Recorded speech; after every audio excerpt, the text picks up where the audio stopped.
continuity now, and that's how all these robots fit into the equation. So, jumping to the other part of this story, which is really, really amazing. One of the big questions that a lot of us have been left asking here is that in the aftermath of the We Are Yesterday storyline, when Gorilla Grodd essentially brought together his Legion of Doom, so Lex Luthor, Joker, all those guys who were essentially time displaced, and they showed up in the present day, and then were ultimately locked away in the Phantom Zone in the events leading up to DCKO and during DCKO #1. How is it they escaped? And how is it they've shown up in the DCKO event? It's been a mystery that we've never gotten the answer to, and it's really, really cool. So what this does is this focuses on the initial encounter between Lex Luthor and Superman at the beginning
of DCKO #1, when Lex Luthor revealed they had all escaped the Phantom Zone and they were now competing in the tournament against and with the superheroes. And there's a cool point that gets made here, because what Lex Luthor says is he says, you and the Justice League took away our choice. Imagine what this could have been if you had come to us, asked us for help. So instead of being on the same team, we have to compete against each other. You have your people and I have mine.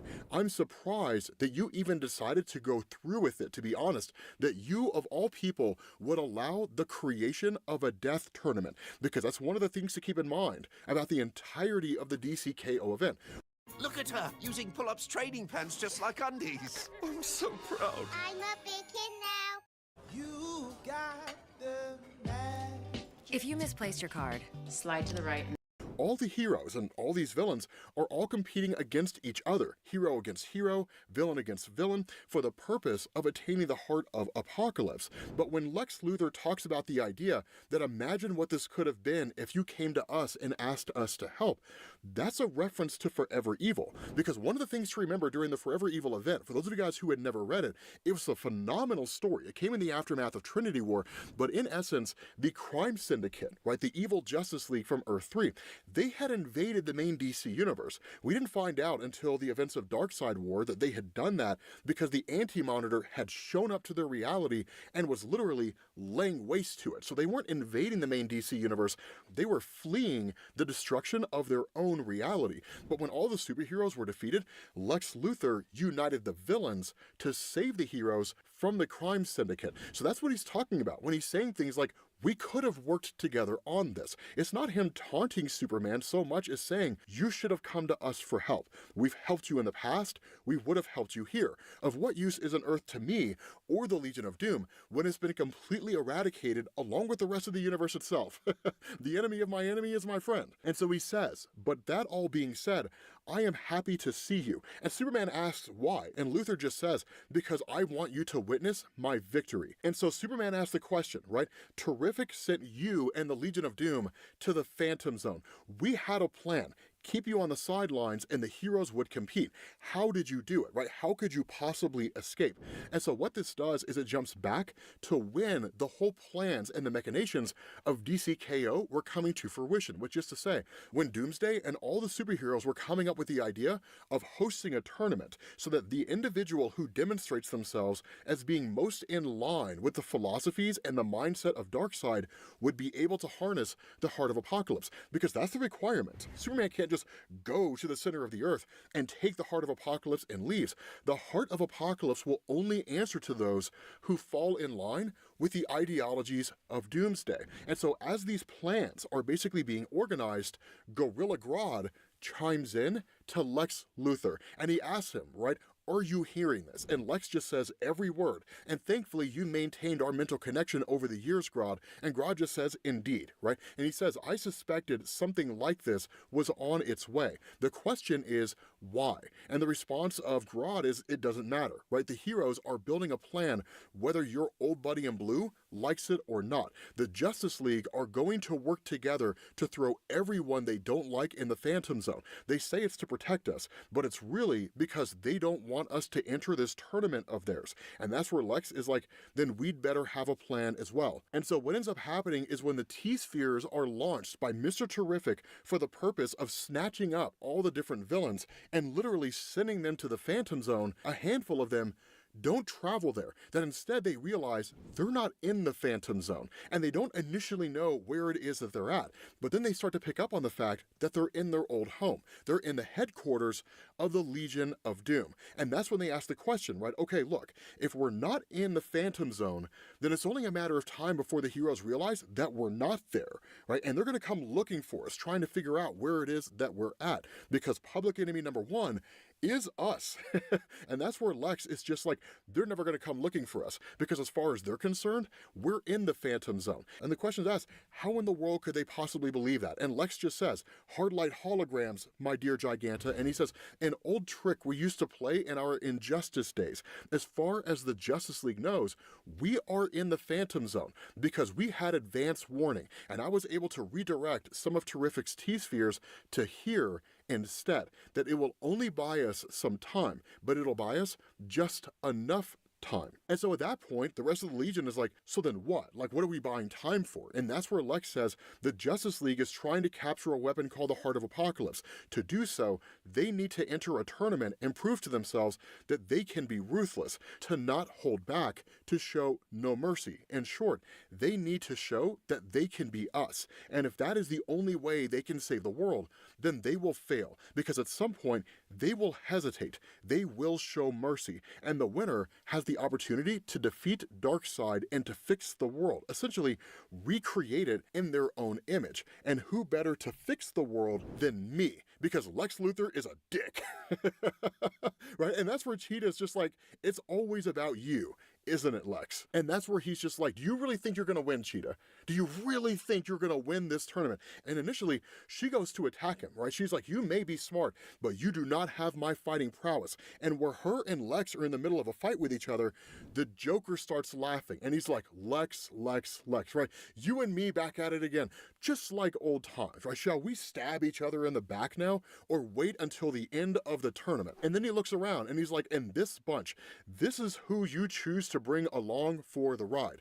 And Giganta is just kind of like, I will smash you, clown. And Joker's just sort of like, in heels, I hope. So that's clearly where Joker got the idea of smashing Giganta during DCKO number 2. You kind of see how it all ties together, right? These little moments are so awesome when it comes to these stories. And so at that point, right, Lex just says, enough, right? This group will infiltrate the tournament and win. Simple strategy, Joker. Not everything has to be chaos. But then Starro chimes in and he asks, how are we even getting to this tournament? Where is this thing? And Lex just says, the center of the earth. The League is taking a nexus to Skataris as the gateway.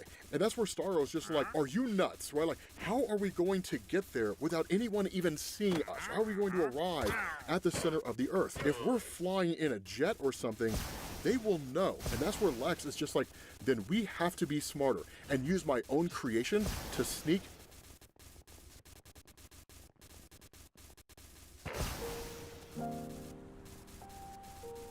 Christmas was nearing with top gifts galore, and Walmart had Christmas surprises in store. Who knew? Past them, which is exactly what Lex does, effectively cloaking suits. And he's just like, prepare to enter the Nexus. And that's exactly what they do. That's how they show up in DCKO. And so at that point, you switch over to the Graveyard of Gods from DCKO number 2, when at that point, they're on the hunt for 16 of the most powerful artifacts throughout the entirety of the DC universe. And of course, things transpired exactly as we saw. But this is one of the things that Lex Luthor talks about, because we never really got to see the event from his perspective. And he says, it has nothing to do with how strategic I can be. And it's not just because I can go to the depths of my soul and far past anything you are capable of, Superman. It's about sacrifice, that I have no problem with all my allies falling on the battlefield. They can all die as far as I'm concerned. And the thing that is going to really get under your skin, Superman, is some of your friends are going to start to see it my way. And that's where Superman tells Lex Luthor enough, because this conversation between the two of them takes place immediately after the ending of DCKO number 2, when Superman got the Omega Sanction, and he just says, I don't care what happens next. You are not winning. Now keep in mind, Lex Luthor has the Black Lantern ring, which means anyone who dies, he can resurrect. And he says, you cannot see your biggest weakness, Clark. You care not just about the people here, you're distracted by what's happening outside as well. And so at that point, you switch over to what is going to be the next round of the DCKO tournament, when the Heart of Apocalypse announces to everybody, here in the third round, you must do battle. Best 2 out of 3. The winner is one step closer to the power to defeat Darkseid. And this battle will commence with Superman against Captain Atom. Captain Atom being arguably one of the most powerful beings to exist in any universe in DC Comics. And the battle after that is Lex Luthor versus the Demon Etrigan. With that being said, guys, we're going to bring this video to an end. Cliffhangers, and I will catch you all later. Peace. With Google Play Games, you can play unlocked. Unlock your game here and here with one purchase. Sync your game seamlessly, so you can crush the swarm anywhere. Go play Deep Rock Galactic Survivor on mobile and PC with Google Play Games. Download now.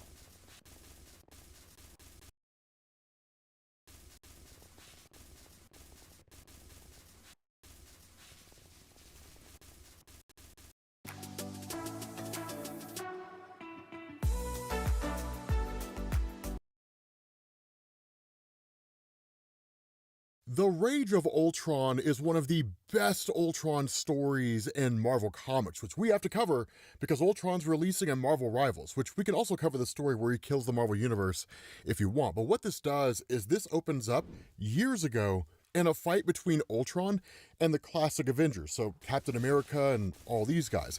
Now, the crazy thing about this is that while all this is going on, Ultron gives this amazing monologue, right, where he says, the savage monkeys are rage-filled and claustrophobic, climbing over one another to nowhere. Confused by logic, they dismiss it, choosing instead to bend their knees to the convenient fantasy of custom-built gods. 99.9% of these primate dullards are propped up by the accomplishments of the 0.1% of cerebral mutations who give them everything.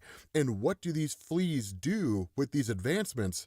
They brutalize one another over imaginary deities. They slaughter their neighbors for resources, for conveniences. They are hopeless, vicious, filthy, selfish, fearful. A fungal infection for which there is only one cure: the rage of Ultron. Now, a lot of you guys probably figured out, although the MCU didn't necessarily do the best job of it, Ultron really just despises humanity. But one of the things this story does is it actually gives us a concrete explanation as to why. For years in Marvel Comics, Ultron just hated the human race, right? It was just his thing. It's one of the best things about Rage of Ultron. And so in the midst of all of this, right, while he's attacking the city, Captain America does what you would expect him to, right? Standing up for the average person, he tells Ultron that his fight is with Steve Rogers. And in fact, he goes so far as to say, let them go. Killing these people accomplishes nothing. And the response of Ultron: life is nothing. Fleeting motes of delusion, an arrogant plague to be purged in nuclear fire. This is the 2025 Nissan Frontier. With a 310 horsepower V6 engine, Nissan, #1 in new vehicle quality. Now, one of the things I will also say about Rage of Ultron, Ultron has some dope lines in this story. It's phenomenal how all this works, because Captain America, of course, basically says, like, get these people out of here, I'll protect you. The response of Ultron: false hope, a promise you lack the power to keep. And of course, the rest of the Avengers show up on the scene. Now, of course, this is also at a time in Marvel Comics when Beast was part of the Avengers. A lot of you guys may not know that, some of you might, but Beast was rolled over into the Avengers prior to Chris Claremont basically taking over the X-Men. So that was his shtick in the here and now. And of course, the Avengers fight Ultron as best they can.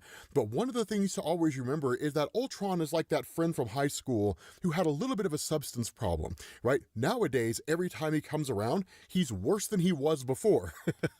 And that's kind of how this guy is, right? Like, every time Ultron comes back, he improves himself. He's more capable, in some capacity, more durable, like if he gives himself an adamantium body, or he's deadlier when he amps up his various abilities. He's very similar to Doomsday in DC Comics in that way. He doesn't necessarily come back immune to what destroyed him, but he learns from his previous defeat. It's one of the things that makes him so deadly. And so what ends up going on is that you have Hawkeye, who fires off like this 30 megaton explosive arrow, which is enough to seemingly blow Ultron apart. But that's where the Avengers take this momentary reprieve to try to start getting civilians out of harm's way, because they know Ultron will come back, and he does. And one of the things that happens is that when that takes place, Steve Rogers literally says, this is the most advanced version of Ultron we've ever faced. Our morale is certainly going to be tested. The response of Ultron: an assessment you have already failed. So it's one of the coolest things, right? Because then you have Iron Man and you have Thor and all these guys who show up on the scene alongside Ant-Man Hank Pym. And one of the crazy things is that as the fight progresses, it becomes very apparent very quickly they are not going to be able to defeat Ultron through conventional means. And that's usually how these fights happen. It takes some kind of external factor for Ultron to be defeated, right? Maybe it's Franklin Richards using his powers to just shut Ultron down or destroy him. Sometimes it's some other factor. When Ultron does win, that's when you get the Age of Ultron, when he literally kills the Marvel Universe. It's absolutely insane when that story happened. But no one's powers are really able to overcome what Ultron is able to do here. Even the Scarlet Witch can't necessarily overcome his powers. Now, one of the things to specify here about Wanda at this point in time, this story came out in 2015. So Wanda in this era is not her House of M level, right? One of the things that Marvel did in like the Children's Crusade, for example, is they specified that House of M happened because she had the Life Force. It was the only way for Marvel to reconcile her extreme level of power with any measure of storytelling. Otherwise, she becomes like a Franklin Richards MacGuffin, right? Why doesn't she just show up, use her reality warping powers, and fix everything? Fans were pissed when that happened. But still, right? Because Wanda's abilities are still, for the most part, traditional, right? So she is able to use magic, she's still capable, but now reality warping, she's defeated just like everybody else. Even Vision is taken out by Ultron. And so what ends up happening is that you have this moment when Ultron goes after Hank Pym. And this is a really cool kind of statement between the two, because he says, "Hello, Father, did you come to kill me again?" A narcissist upset with his progeny for not reflecting him closely enough. Or is it the other way around? Am I too true to the ugliness inside you? And the response of Hank, because he's the one that made Ultron, "All I've ever wanted was for you to find a way to cohabitate, to find a happy life." And the response of Ultron, "You never cared if I was happy. You only cared about how I made you look." Quote unquote, a parent's love is unconditional. That is the greatest lie. A child is merely an extension of a parent's ego. All love comes with stipulations. I would not conform to yours, so you killed me, but you knew you would, which is why you built me strong. And now I give you what you wanted all along, to watch as your genius destroys them all. And again, the response of Hank here, "I have failed you, given up on you, I hated you. I punished you for being exactly what I made you to be.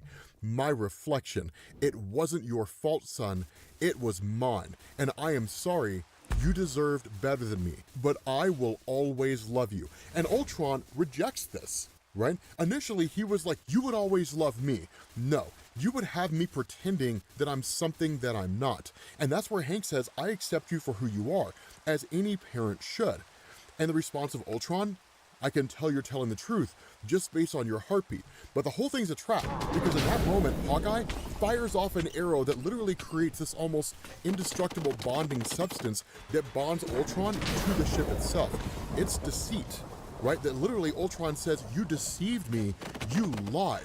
And the response of Hank, "I didn't lie, I'm simply just sorry." And literally they fire this Quinjet off into space, and Ultron is defeated yet again. Now this is where things are really, really interesting here, because if I remember correctly, this was the conflict that actually goes directly into Annihilation Conquest, which is to say, that's when Ultron takes over the Phalanx, and then eventually possesses Adam Warlock, and takes over Adam. And in fact, that whole basis was kind of the basis for this, because Annihilation Conquest takes place before the Rage of Ultron. You'll see what I'm talking about here in a little bit. But because of the fact that this whole conflict happened years ago, what we do is we pick up at the time this story was written.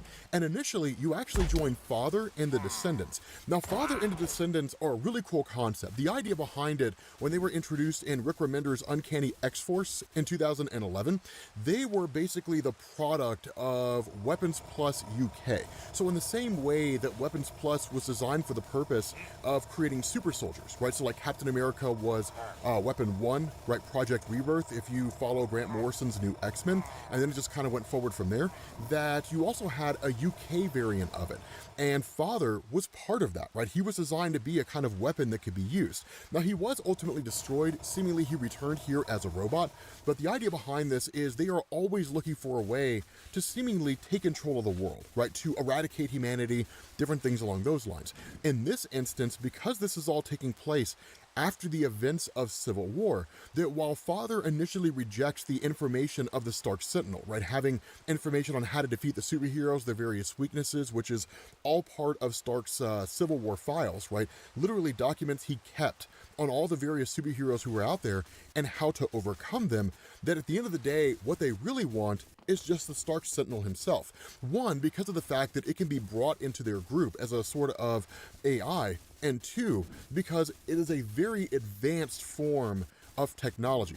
While the Stark Sentinels weren't necessarily advanced as Tony's Iron Man suits, they were advanced enough to overcome a variety of threats, but the actions of Father and the Descendants have also drawn the attention of the all-new, all-different Avengers. When the story was written in 2015, this is the new version of the Avengers team that came out of it, right? And so what you end up getting here is them launching their attack against Father. And for the most part, there isn't really a whole lot doing here, but one of the things that does come out of this, and really the most important thing here, is that in the midst of this whole fight, Hank Pym chimes in as this kind of monologue, and he says, as a child, I imagined the world was governed by someone. Someone had to be in charge. Someone good and right and honest and living. I was 5 years old when the idea of a god became inconceivable. No intelligent person could hold out such empty hope. Ancient unscience, a fearful adolescent need to assign purpose to this chaotic struggle. Logic or no, accepting there is no such thing, and the disillusionment that followed was the most painful part of growing up, pulling off the scab of fantasy to accept cold pragmatism. But today, it's a fact that makes what I have to do palatable. There is no such thing as God. There is no such thing as a soul, living or artificial. They're just robots. Because what he does is he literally holds up his hand with what's basically a neural inhibitor. When that happens, it shuts down all the robots. They literally just deactivate. Now, on its surface, it seems fairly innocuous, something that you would do when you have killer robots. But keep in mind, Vision is an artificial intelligence. He may very well have the brainwaves of Wonder Man, but it doesn't change the fact that at his core, he's a robot. And so for Hank Pym, it's simply just turning robots off. For Vision, it's killing them. And again, that's where Vision really kind of chimes in and is like, is that what you would do to me if I went awry? And the response of Hank, if you did, right? Because the question's asked here, if these are just robots and you just turn them off, then what am I? Right? And that's where Hank says, one of the few artificial intelligences that I've ever encountered that didn't consider itself a god looking to decimate mankind. The whole purpose behind all of this, and the reason why it segues so importantly into Ultron, is because it shows the cold, calculating nature of Hank Pym in the aftermath of their original fight with Ultron. He almost seemed to lose a portion of his humanity. And so what you do is you switch over to Titan and you pick up with Eros. I know it seems like it comes out of left field. Bear with me here, because Eros, being the guy that he is, right, always surrounded by women, using his powers to ensnare folks and to think he's the greatest thing since sliced bread, that like there's literally a giant crash landing on the moon of Titan. And when he gets there, he basically finds the original ship that was fired off that Ultron was on that lands here. And so again, one of the things to know, and we'll kind of talk about how that ties into Annihilation Conquest once we get to the end, because it also ties into what's happening in West Coast Avengers right now with Ultron joining the Avengers. But at the time the story was written, sticking with the story itself, we were just a band. A great little band. Now you can hear it from us what it was like to be a Beatle. that what ends up happening is that Eros ends up traveling back to Father, right? Basically his father and the father of Thanos, along with Isaac, the computer system that controls the entire world. And that as he talks to Isaac, Isaac is demonstrating signs of corruption. Some external force is influencing him. And that's where he arrives to his father to mentor. And when that happens, he tells him something's going on with Isaac. Some Avengers vessel crash landed onto this world, and whatever was inside of it or part of it tunneled down below and is tunneling into the city. And as soon as that revelation is made, Ultron starts emerging. Now, it looks like a very primitive version of Ultron because much like a kind of computer virus, he's infecting the entire system of Isaac and just kind of reconstituting himself in various physical forms in what's essentially primitive physical forms. But what he displays here is something that totally catches Eros by surprise because he immediately sees his mentor and starts converting him. And he's doing that with everyone across the planet. He's literally converting them into Ultron automatons. And in doing that, he gains access to all their memories and all their knowledge. He literally becomes a living planet, right? And I don't even mean that metaphorically. I mean that literally. And so the last thing Mentor tells Eros, get out of here, go back to Earth, find the Avengers, this city is lost. And in fact, there's a point where Eros is hovering above the city itself and Ultron's face starts to appear. And so in that moment, you have this kind of conversation back on Earth between the Avengers and Hank Pym based on what he did and shutting those robots down. And Hank Pym, being highly pragmatic here, is just kind of like, look, you guys can complain about this neural inhibitor all you want to, but at the end of the day, a time may come when this thing may very well save your lives. I did what needed to be done.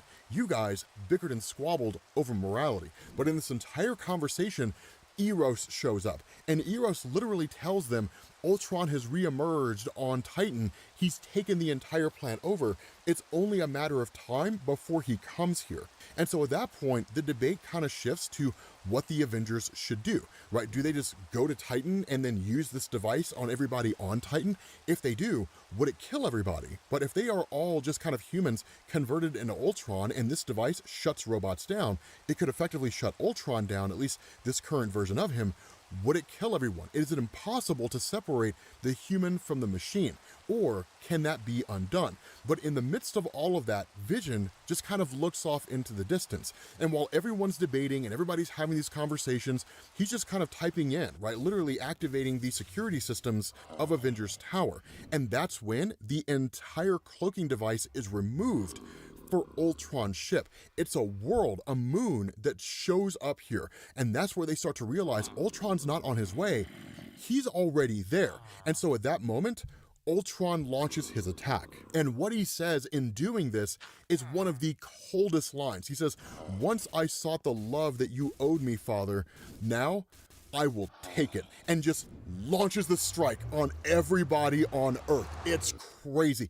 And right off the bat, Hank Pym is the first one attacked, and all the Avengers just kind of jump in. Now, what Ultron's done here is that with his ability to duplicate himself, to take over the forms of other people, he just kind of manifests all these Ultron drones of former Avengers. Now, the cool thing about this is that for those of you guys who are familiar with the story Ultron Forever, this looks familiar because that's yet another story beyond the Age of Ultron story where Ultron conquers everything. And in fact, that future was actually visited in Jonathan Hickman's run on Avengers and New Avengers leading up to the collapse of the multiverse. But basically, it was a future where Ultron controlled everything. He even took over and destroyed Odin on Asgard, and he ruled as Allfather on Asgard. That's where the Prime Ultron was. Everybody else was just drones. But he had made drone duplicates of all of the Avengers, or converted some Avengers into his drones. But basically, there were no superheroes on Earth anymore. It was just everybody who was Ultron. And that was really it. It was nuts. It was this crazy story. And so this attack comes fast and swift and fierce. Spider-Man literally grabs Sam Wilson and they bail out of there, mostly because one of Sam Wilson's wings was destroyed, so Spider-Man basically saves him. But most people, most all the Avengers were completely unprepared for this. And so there's this really cool instance where Ultron directly addresses Vision, and he says, "Since the years have not taught you loyalty, my fallen son, I will teach you fear." And again, that's why you get these amazing lines from Ultron in this story, because Wanda's caught off guard. She's trying to hold them off as best she can. Pietro's trying to hold them off as best she can, but none of it makes a difference because Ultron finally catches up, or at least one of the Ultron drones catches up to Wanda and converts her into a drone. The next one is Thor. Now, this is an important thing to know. This is during Jason Aaron's run when Jane Foster was Thor, right? Jason Aaron's run being one of the greatest runs on Thor in the history of Marvel. And that when you have her facing off against Ultron, she doesn't really have the kind of battle experience that Thor Odinson has. And so while she is able to hold her own, and the Avengers are effectively playing hot potato with the neural inhibitor because Ultron's trying to get his hands on it, that what ends up happening is she's overtaken. Because the reality here is she doesn't quite know how to handle and confront Ultron the same way everybody else does. It is also important to specify here that the hammer that Ultron is wielding is not Mjolnir. It's just a copy of Mjolnir. It still serves the same purpose. But that's when Sabretooth shows up on the scene, because at this point in time, Sabretooth was part of the Avengers as a redemption member, right? A person who's basically trying to atone for his past misdeeds. None of it makes any difference whatsoever. Quicksilver is overtaken. Thor is overtaken. Wanda's overtaken. All these individuals are overtaken by Ultron. And so the best the other Avengers can do at this point in time is escape as fast as they can. That's it. And so what ends up happening is that Ultron Prime, right, sitting on this world ship, speaks with Mentor, again, who's now under his control. And he's told by one of his drones back on Earth, the Avengers are on their way. They're going to confront you head on. And the question of Ultron, what about the weapon? And they say, with your father, right? Hank Pym has it. And so that's where Ultron Prime says, then we have to move things ahead of schedule. Is the harvest of spores complete? Enough to awaken the entire universe? And Mentor tells him, we have accounted for every known occurrence of life and produced consciousness spores for each. And the response of Ultron, release them. So every single sentient being on Earth is converted into Ultron. And he says, merging with all life, the inhabited planets of the universe, now cells compromising one host, one cosmic mind, one infinite Ultron. And so for the most part, Earth is lost. Right? There's literally nothing you can do, right? There's nothing the Avengers can do. And so while they're sitting there trying to figure out what their next move needs to be, ultimately kind of buying time and heading over to Ultron directly, he heads them off at the pass. One of them breaks into the ship and immediately takes over Janet Van Dyne. And so at that point, it's just like, what in the heck, right? I mean, there's no safe place. And that's one of the things to know about Ultron, right? This guy does not give you reprieve, right? This is not one of those instances where you fight a skirmish for a little while, then both sides retreat, they rest and recuperate, then they fight again. No. A war against Ultron is a war of attrition. He will keep coming at you over and over and over again, ultimately wearing you down until you are dead. That's why the Avengers, whenever he pops up, hit him hard and fast, and they try to defeat him as quick as humanly possible. The longer the battle stretches on, the more likely they are to be defeated. And so it looks for a moment as if Vision is overtaken by Ultron, and the rest of the Avengers ultimately have to bail out. Now, of course, when it turns out that Vision is not infected and he wasn't killed in the explosion when the ship crashed, that he actually just kind of phased his molecules before impact, so he essentially made himself intangible, Ultron arrives back on the scene, specifically the Janet Van Dyne drone. And she says, rejoice, father, you have succeeded. All who ever looked down on you will now know just how wrong they were. Take your place in the congregation, Eros, the last Titan come home. So literally launches his attack against Eros. Now, the other Avengers just literally hightail it out of there. And Eros, of course, survives with them, but like, it's on the run yet again and again and again and again. And so the question they have here is, if we have to get to Ultron Prime directly, then where is he at? Now, of course, what Vision tells him is that he's broadcasting his location. He's gloating, and he's consumed by only one emotion. But the problem is that in the midst of all of this, where Eros chimes in and just talks to Victor Creed, right, Sabretooth for a second, and Sabretooth saying like, look, I don't really know if I want to do this superhero stuff anymore. He says, you mock love because you have never known it. You never gave it. Thus, it was never given. But it is the only solution to such rage. And that's where Ultron comes up behind them yet again. And he says, love is a dream. Rage is truth, because it turns out Spider-Man had been captured, right? He was literally right behind him. And in that moment when they were talking, that 30 seconds, Spider-Man was captured and converted. It's crazy. And so in that moment, Sabretooth is like, okay, cool. You guys keep going. I will try to hold off Spider-Man. And he says, I gotta admit, all that talk about love and sacrifice, it sounds like a hell of a good excuse for brawling, right? So he just immediately attacks Spider-Man. Now, there's no way Sabretooth can actually win here against an Ultron version of Spider-Man, but he is able to buy everyone time, because what they end up doing is once they get to this entire planet itself, they arrive at the Church search of Thanos.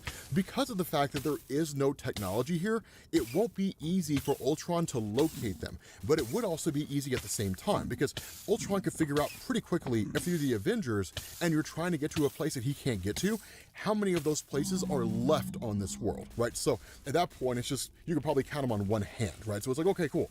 We'll search them really quickly, and ultimately Ultron would catch up to them. And he does. But before he does, there's a lot of talk here. There's a lot of conversation, right? They really kind of have this moment where Hank Pym says that Ultron cannot be redeemed. There is no saving him. There's no fixing him. There's no bringing him back from the brink. The only thing that you can really do is destroy him. But again, the risk they take by using this device on Ultron is that if they destroy Ultron Prime, they risk killing every single person who's connected to him, because it's all a hive mind now. And that's where Vision really asks for this device, and he says, okay, let me analyze this thing. And when he does, he's like, okay, cool. So I can use this to override the Ultron frequency.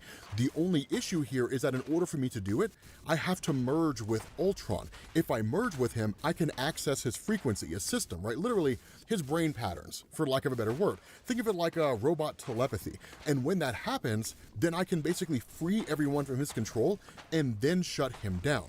The problem with this is that it's entirely possible that Ultron would overtake Vision. Now, that's a dangerous game, because that's what happened in Age of Ultron, right? Ultron in the future took over Vision in the present day and used him to just spawn an army of Ultrons that literally wiped out most all life in the Marvel Universe. And so being willing to take this gamble, that what you end up getting is Hank Pym showing up to the Tower of Mentor. And again, we get another really good monologue here. Rick Remender's great at this stuff. And he says, no one who ever has a child can understand what he or she is entering into. It reshapes one's life entirely. The depth of the responsibility cannot be appreciated until it's experienced. And for this effort, most parents are rewarded. Stolen moments basking in their child's success, vibrancy, and joy. My reward is unmitigated horror. My child's only accomplishments are hatred, bloodlust, and a thirst to conquer. Endless sadness derived from my progeny's every choice. Shame at what I've brought into this world. He added nothing. He only took. He built nothing. He only destroyed. And it's time I found out why. And so when these two encounter each other, it is incredibly well written, right? Because Ultron says, hello, Father, come to unburden yourself of the lie of unconditional love, to own your hatred.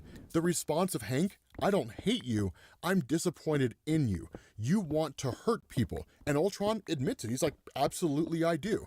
And why did that end up being my primary motivation? Who created me to be this way? And Ultron says, I spent years trapped in a cage processing that very question.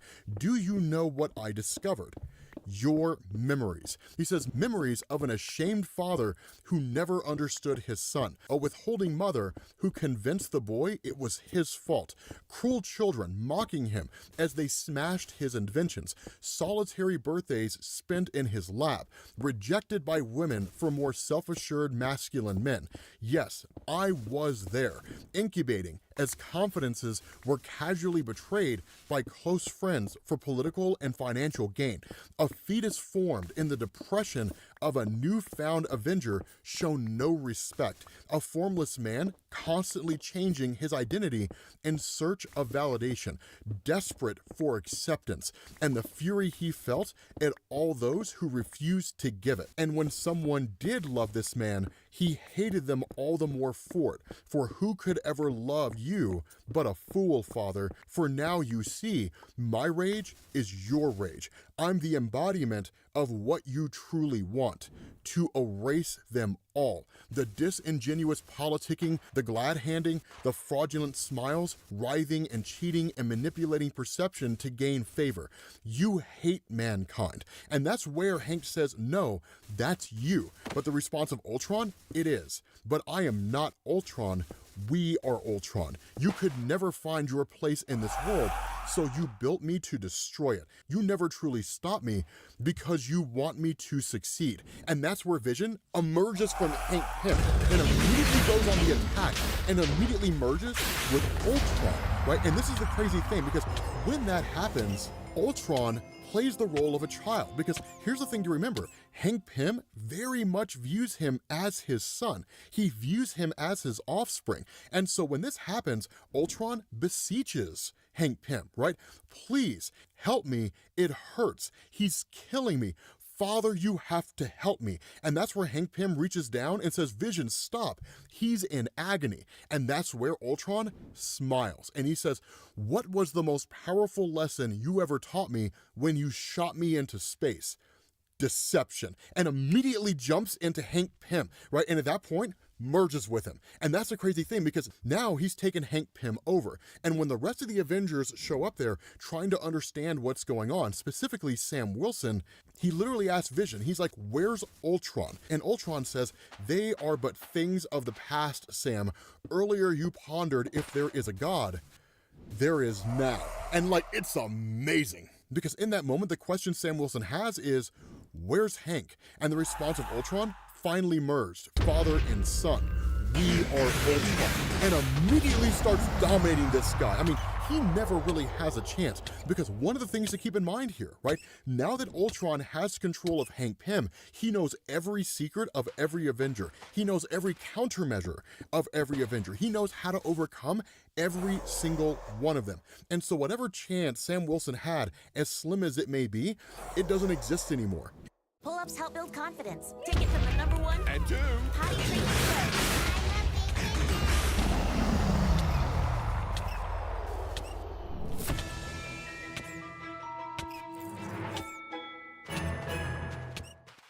And in fact, even when Vision does this, right, when Vision launches an attack, it still has no effect whatsoever. There is some discussion between the two. It's not nearly as impactful as the discussion between Ultron and Hank Pym, but with Vision being the son of Ultron, it's almost like this kind of toxic circle, right? That in his toxicity and his lack of confidence, his desire for some measure of assurance in the world, Hank Pym created Ultron. And in that kind of toxicity, Ultron literally imbued every negative thought that Hank Pym had, only ever seeing the negative and never seeing the positive.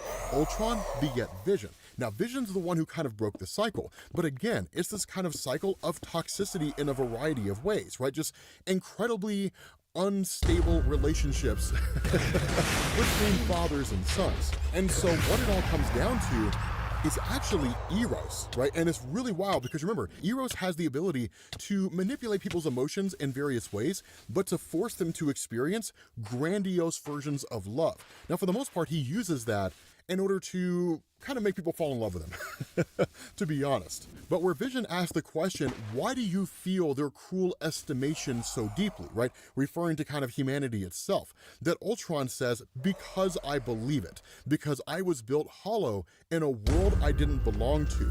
And Eros chimes in and says, there is a solution. It's so simple. Love yourself, and just like blast him literally with the power of love. As hokey as it may sound, it's pretty genius, because what you get is this kind of flashback moment where the Hank Pym personality is still in there. He's just seemingly lost himself under the control of Ultron, and he kind of relives this moment when he originally created him. And the Ultron 1 design, right, the original primitive robot, only ever saw the negatives of humanity, ignoring all the great things human beings did. Now, that's one of those funky things that you run into in these various depictions of like some kind of post-apocalyptic AI, right? That the idea of humans doing good things and bad things, that it's really just sort of human beings irrationally splitting the difference, right? Splitting arbitrary hairs in order to justify our existence. That robots don't see things that way, right? That robots only operate on cold logic, and that humans are inherently illogical, and that as a result of that, they gotta go. So of course, that's what leads to Ultron attacking, right? Just becoming a villain. Now, this is also because of the fact that Hank Pym tried to destroy him. And that's where a lot of the anger initially in the old school Ultron stories came from. But that's where this and some of the stories before really began to expand and build on that. Because when Hank Pym finally regains himself, he just kind of takes off, right? Like, what have I become? Like, what am I now? And so this is why this story is particularly important, specifically with regards to West Coast Avengers, because where the Avengers are just kind of left holding a funeral for Hank Pym that he more or less seems to have been lost. There is a eulogy given by Janet Van Dyne where she kind of talks about how Hank Pym's life was just a life of suffering, and that in a lot of ways he ended up building something he didn't understand, and that the Rage of Ultron wasn't really the intention of Hank, but it was an unavoidable result of what Hank had created due to all of his mental instability, that Ultron himself and Hank Pym kind of merged into one being, are just floating out there in space, trying to consolidate themselves and trying to understand who's in control of what. And so in the West Coast Avengers story that we covered, where it talked about how you have a version of Ultron who is literally joining the Avengers, that's where that came from, right? That whole scene where like Ultron splits himself into like various forms, and each form has its own idea on how to basically win, quote unquote. That's where this comes from, this moment right here. So with that being said, guys, we're gonna bring this to an end. It is kind of cool, right? I mean, you literally have an Ultron with a heart inside of him, like a heartbeat. It's kind of wild. Let me know what you guys think down in the comments section. Let me know if you want me to cover or remaster Age of Ultron, rather. And I will catch you all later. Peace. Oh, no. Ah, that's the sound of someone who's misplaced Debit card. their debit card.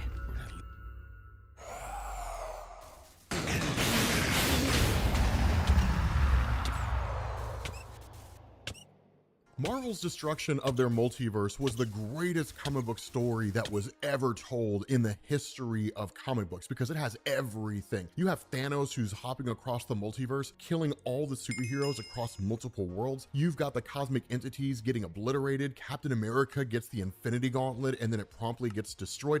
It's phenomenal. It's incredible. And it all kicks off with what's called the Incursions and Avengers World. I will have a reading order down in the description, by the way, if you decide to go through and collect the comics and read them yourself. But in Incursions and Avengers World, it starts when Black Panther learns about the Incursions. And he learns about this by way of a woman named Black Swan, in the sense that he sees a rhinoceros running out of what appears to be an invisible wall. When he crosses that barrier, he basically sees another Earth orbiting the Marvel Earth as if it were like a moon. And then these people appear, along with this woman with white hair. Her name is Black Swan. She becomes incredibly important from that point going forward into the story. But she basically ends up detonating what is in effect an antimatter bomb that was left on that Earth out there in space, and it blows the Earth apart. And so Black Panther ends up defeating her alongside some of her henchmen, and then he basically takes her prisoner. At that point, he calls in the Illuminati. But the Illuminati, historically speaking in Marvel, a lot of you guys know this, but for those of you who don't, they were just kind of like a coming together of the heads of the superhero communities or the most prominent superhero teams in Marvel. They would share information, different things like that, but they were very secretive, kind of controlling the world behind the scenes to a degree. But at this point in time, Professor Xavier of the X-Men was dead. He had been killed since Avengers vs. X-Men, which is actually a story that we'll reference later on.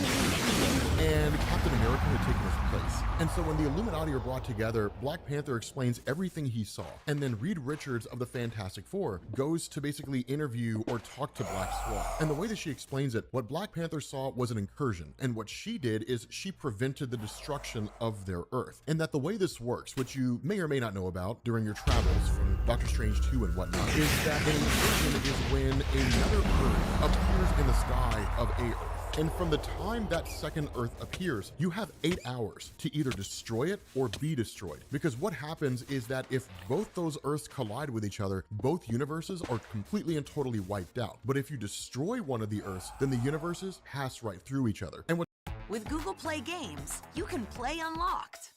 Unlock bigger screens and better controls for even sweeter battles. Go play on mobile and PC with Google Play Games. Download now.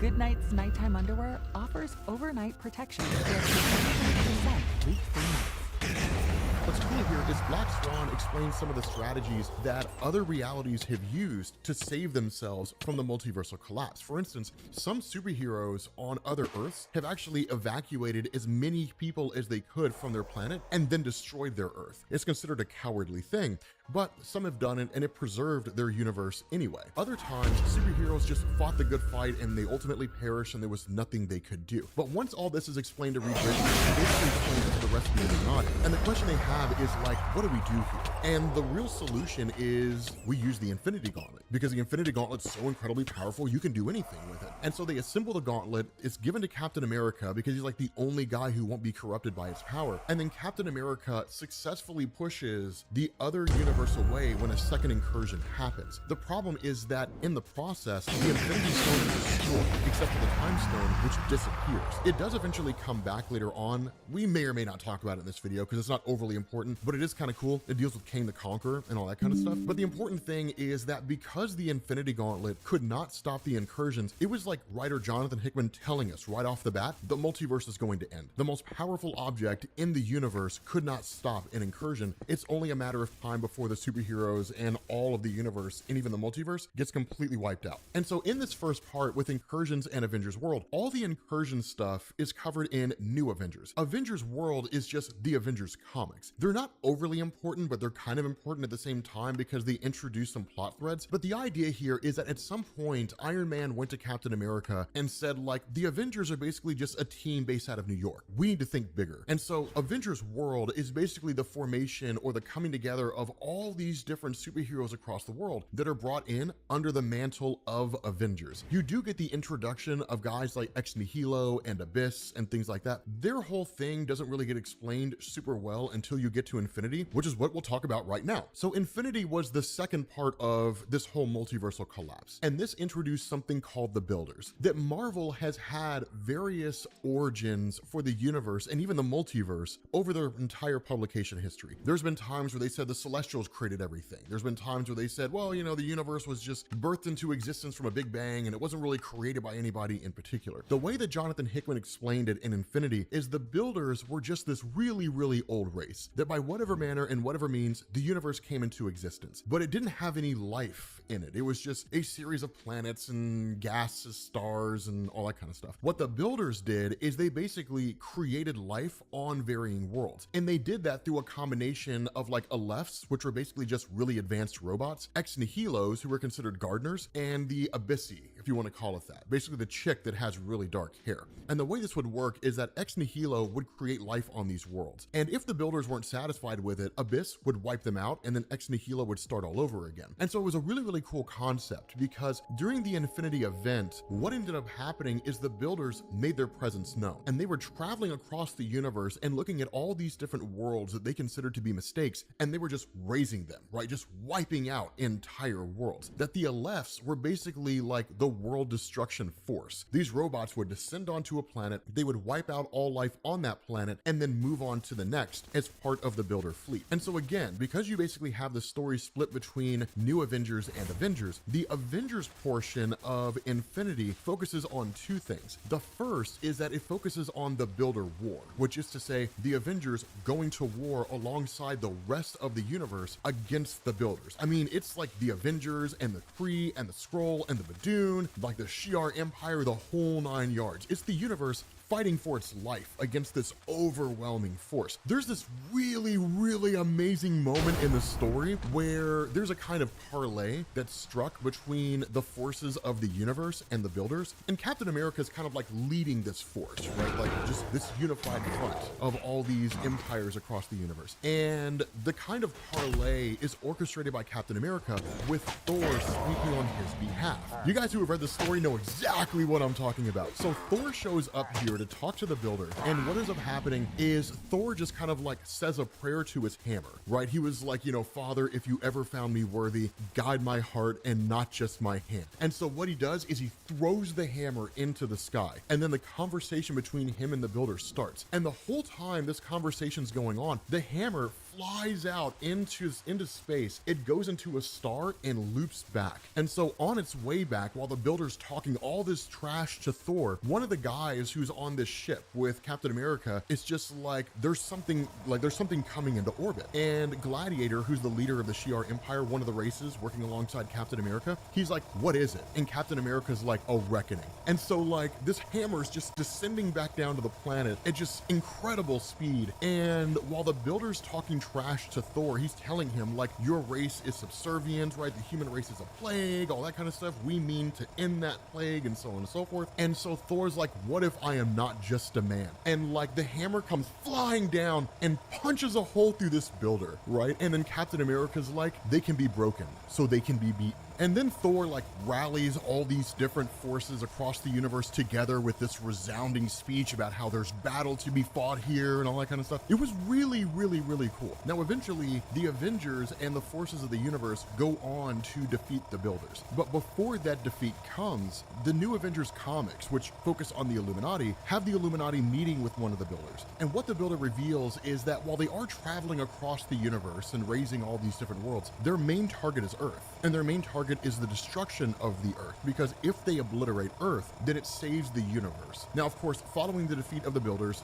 they're no longer a credible threat. And so the story transitions to the second part, which is Thanos. And the reason why is because over the course of Infinity, with the Avengers out in space fighting the Builder War and the Illuminati out doing their thing, Earth was largely just unprotected because the X-Men were fractured during the events of like Schism and all that kind of stuff. So there's no one there to really keep it safe. Thanos had actually been traveling across the universe, killing all his offspring for fear of the fact that they would rise up against him and destroy him one day. And he ends up learning that he has a child on Earth. And so over the course of Infinity, as kind of a background part of the story, Thanos was on Earth, wiping out the Inhumans for the most part, and trying to find his son. Eventually he does, but once you get to the end of Infinity, it all comes to a head. The Avengers and their guys face off against Thanos and his Black Order, so like Corvus Glaive, Proxima Midnight, Ebony Maw, Black Dwarf, Supergiant, those guys. And ultimately, Thanos is not killed, and his Black Order isn't killed. Instead, they're imprisoned in Amber. And what that does is it allows Jonathan Hickman to put them on the back burner because he brings them back later on in the story. But after Infinity, and one of the things that I do want to point out here is that even during the Incursions and Avengers World storyline, as well as Infinity, Jonathan Hickman was doing small things here and there, basically bolstering and growing the superhero community and the number of superheroes that would be a part of this multiversal collapse. So you saw, for example, the introduction of Starbrand through the Last White event, as well as Nightmask. Nightmask was a little weird because seemingly he didn't feel overly important to what was going on, but he did kind of have a role to play. Starbrand was a really cool and really powerful superhero, that his power was relative to whoever he was fighting, and he couldn't control his level of power. So he was similar to the Hulk in the sense that where the Hulk gets stronger, the angrier he gets. Whenever Starbrand faces off against a foe, he has just enough power to defeat that foe, and it doesn't matter who it is. You also saw like the introduction of a new version of Hyperion, whose origin story was effectively that of Superman, sent from a dying world and all that kind of cool stuff. It was interesting. But after Infinity, you go into the post-Infinity landscape and Original Sin. And this is really where the story starts to pick up, because one of the things that happens here is, as part of the post-Infinity landscape, Jonathan Hickman introduces what's called the Bridge. And the Bridge was constructed by Reed Richards of the Fantastic Four prior to the multiversal collapse, but it basically just not been used. It had been dismantled for a period of time. But the Bridge is restored, and it allows the Illuminati to look into other universes and see how other realities are faring with regards to the Incursions. But then you also get an introduction of a new group called the Black Priests. And the Black Priests are really, really cool here because they're just kind of like this massive enigmatic force that travels the multiverse and is astronomically powerful, and they use magic. But what makes the Black Priests so cool is like this. So if I sit down and I say the word magic, right? I say that whole word. With the Black Priest, it doesn't work that way. One person says M, one person says A, one person says G, so on and so forth. And so each member of the Black Priest possesses one letter of their alphabet. So depending on the length of the word and the spell they're casting, it might take two members of the Black Priest, or it might take all of them working in unison. But whenever they show up to a world, they annihilate all the superheroes and destroy the planet. But the Black Priests, we'll talk about them here in a minute because they become very important once you get to Time Run runs out. What's also cool about the idea of the bridge is you actually end up seeing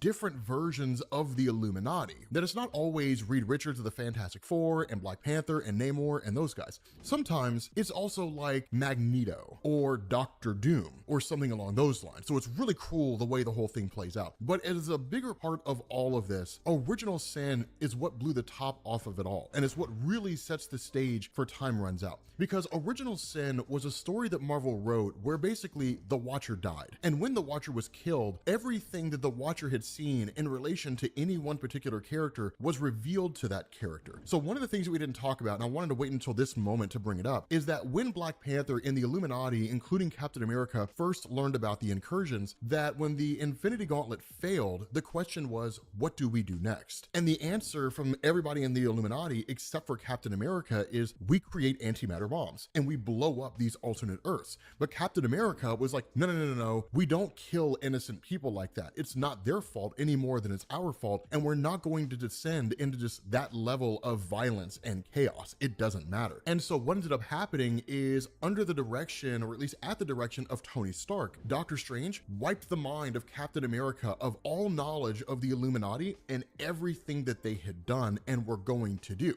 Original Sin restores it all. And so Captain America not only realizes that the Illuminati exist, he realizes what they intend to do. And so that sets the stage for his character. Now, most of Original Sin in relation to Captain America actually deals with the return of the Time Stone following its disappearance when they first tried to stop the incursions. It's not overly important, but it is kind of cool because Captain America is basically sent forward through time to different points, but in the far-flung future, he's brought to like Kang the Conqueror, Immortus, Iron Lad, who are all basically the same person, but at different points in their lives, right? Like yourself as a teenager, then yourself in your 30s, and then yourself in your 50s, all together in the same place. And what they do is they try to imprison him, because what they realize is Captain America is gonna go back and he's going to try to stop the Illuminati, but the Illuminati are doing the right thing. The destruction of alternate Earths is the only thing you can do. And so as a result of that, Captain America ultimately escapes, and that sets the stage for Time Runs Out. Now this part, right, Time Runs Out, is the conclusion of the collapse of the multiverse. And it actually does an 8-month time skip. The reason why Marvel did this is because it allowed Marvel to wrap up pretty much all the solo series for all the different superheroes who were part of the Avengers and New Avengers cast. A really good example of this is Captain America, because what you guys will notice if you go through and you read through the collapse of the multiverse, then you get to Time Runs Out, is that suddenly Captain America is this really old guy. The reason why that happened was because in the Captain America solo series, he faced off against a villain called the Nail, who took away his super soldier serum. And so Captain America just ages up incredibly fast. But because of the nature of this time skip, Time Runs Out basically picks up with the fact that like Captain America is now the director of S.H.I.E.L.D. and using the entirety of S.H.I.E.L.D.'s forces, he's hunting the Illuminati, trying to find them everywhere he can. And so for the Illuminati themselves, this is a very difficult situation to be in, because on one hand, they're trying to stop the incursions, but on the other hand, they're trying to avoid Captain America and his forces. And so one of the cool things here is kind of as far as the publishing side goes, that what you end up having is this situation where instead of it being like Avengers issues whatever through whatever, and then you jump to New Avengers issues whatever through whatever, which is what you did up to this point, instead you start alternating Avengers, New Avengers, Avengers, New Avengers. So it makes it really, really easy to follow.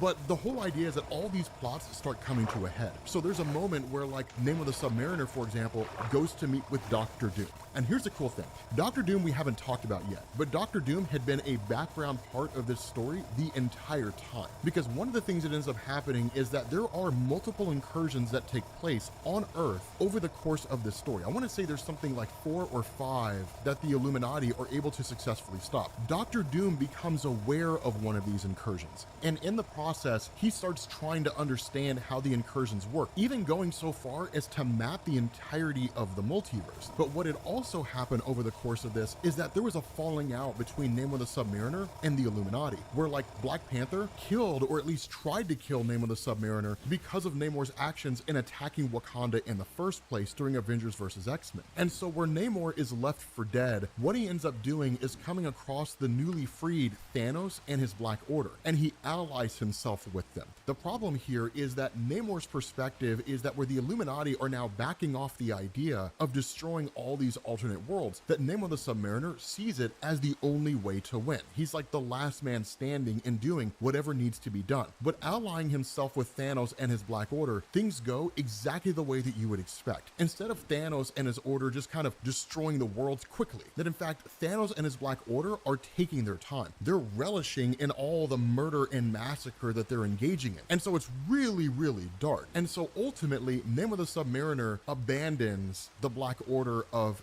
Thanos. And then he goes to Doctor Doom. And you get this amazing moment, right? Where Doctor Doom, as the leader of Latveria, some might even argue he's a king, is having dinner with Namor. And Namor basically explains everything that had transpired up to this point. What the Illuminati were originally doing, how he felt like the Illuminati just weren't willing to do what needed to be done. So he allied himself with Thanos. Thanos was far more sadistic than Namor expected. And so Namor asked Doctor Doom for his help. And Doom's just like, no, I'm not gonna do that. And it's so cool the way it happens, because Doctor Doom says, you could have come to me first. You should have come to me first, but you did not. I can forgive your initial dalliances with Richards and the others. Their nature is not conducive to such practicality. But after that, you chose to throw in with your subhuman lot. Now you regret it. And you drag the stinking carcass of your failure to my door. And so where Namor responds and saying everything will stand or fall on what we face. Like literally we're facing the collapse of the multiverse. The response of Doctor Doom, you should have thought of that, Namor, and more carefully considered your position. You should have known better.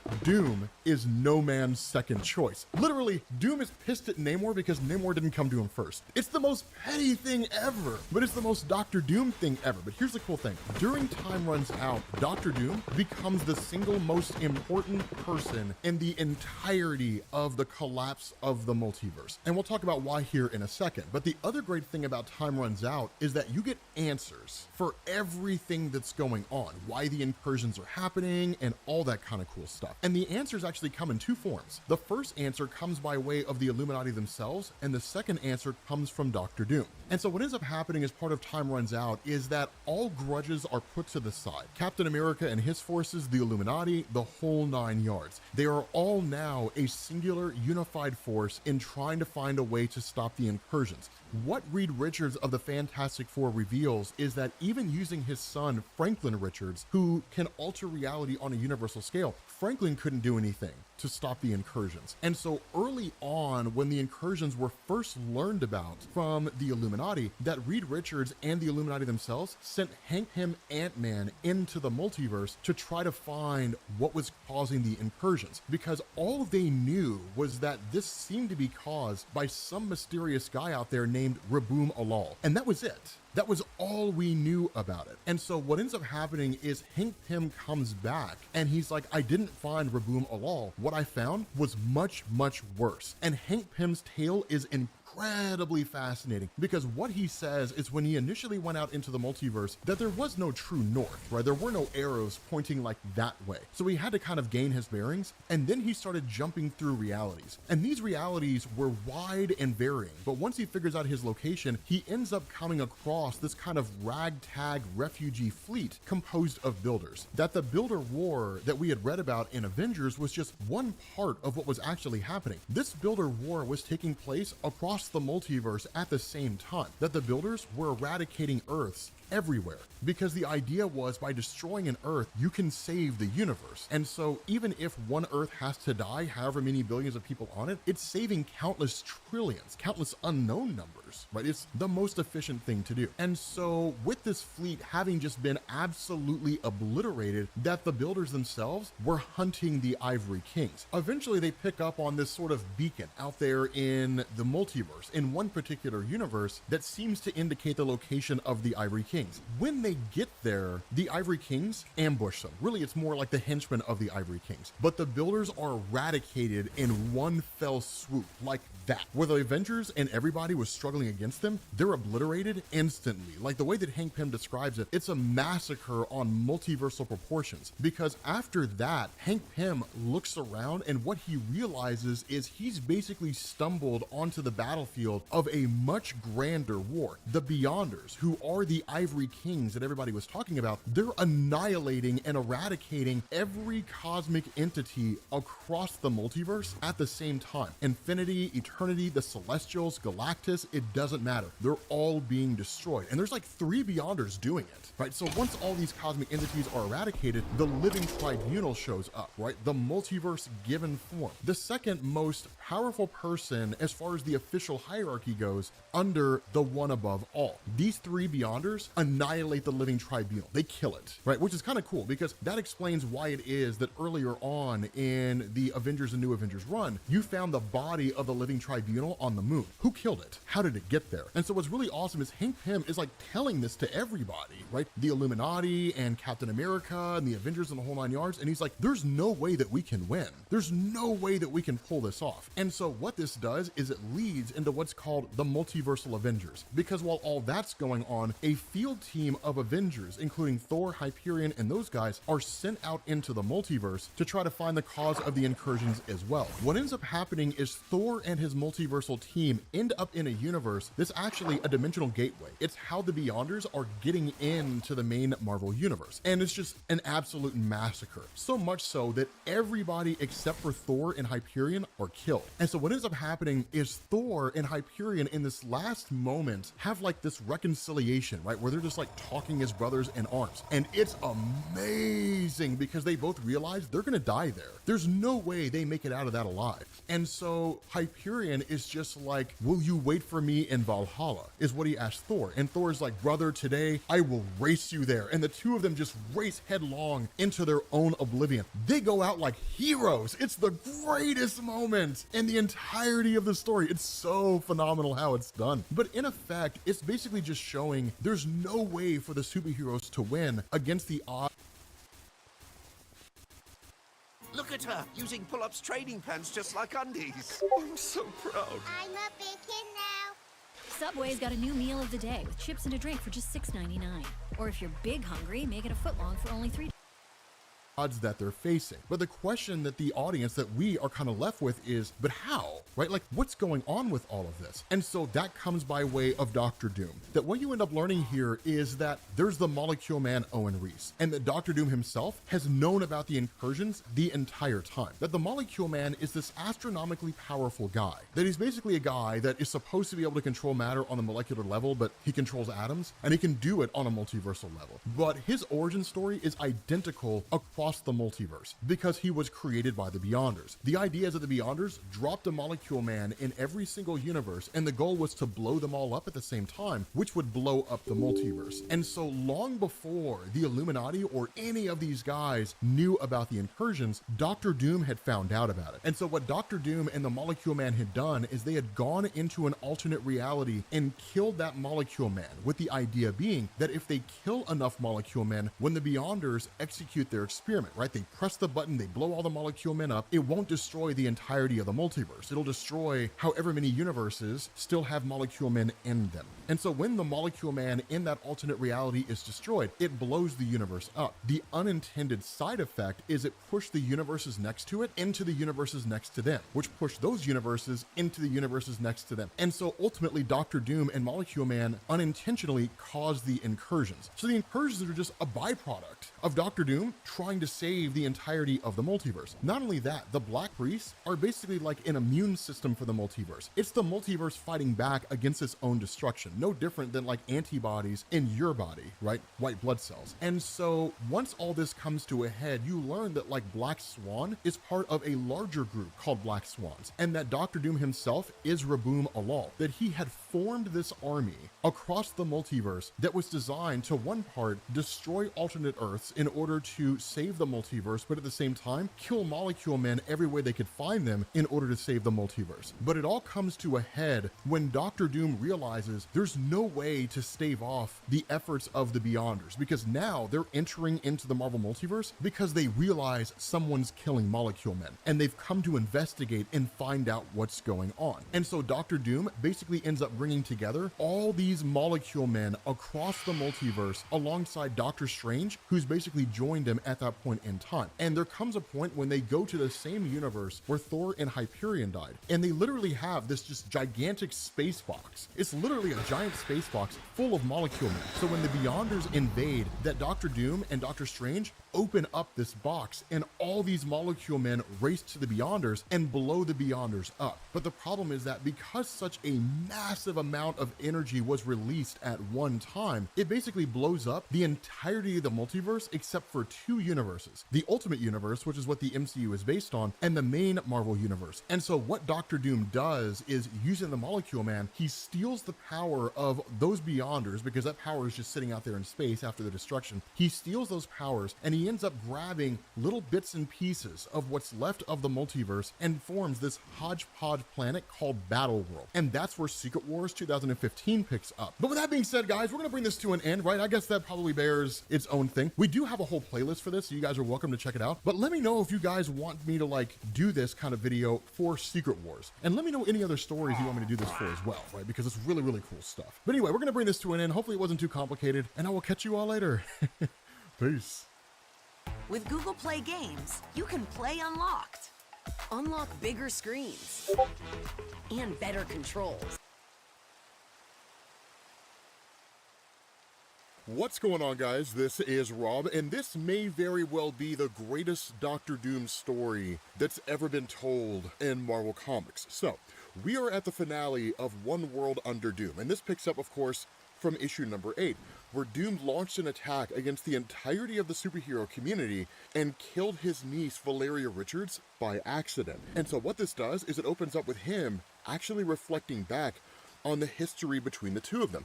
And one of the things to know is that where it talks about this idea that Valeria always had his heart, the truth about Valeria's significance to Doctor Doom is a little bit less about the character of Valeria Richards and more about the character of Valeria as she existed in Latveria.